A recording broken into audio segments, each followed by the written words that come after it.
భగవంతుడు ఇతర ఏ జీవులకు కూడా ఇవ్వని మంచిగా మాట్లాడే శక్తిని మనకిచ్చాడు.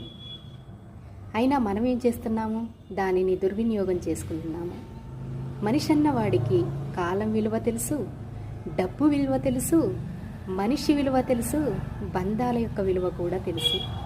కానీ ఎన్ని తెలిసిన మనిషికి ఎదుటివారి యొక్క మనస్సును అర్థం చేసుకోవడం మాత్రం తెలియట్లేదు. ఆ నోటితో ఎంత మాటలు వస్తే అంత మాటలు మాట్లాడుతూనే ఉన్నారు. సహాయం పొందిన వారిని సూటిపోటి మాటలతో బాధిస్తూనే ఉన్నారు. కాబట్టి అలాంటి వారిని మనం అస్సలు పట్టించుకోకూడదు. ఎందుకంటే అలాంటి వాళ్ళు ఎప్పటికీ కూడా మారరు. ఎంత చేసినా వాళ్ళ బుద్ధి అనేది ఎప్పటికీ కూడా మారదు. ఎలికితోలు తెచ్చి ఏడాది ఉతికినా కూడా నలుపు నలుపే కానీ తెలుపు రాదట. అదేవిధంగా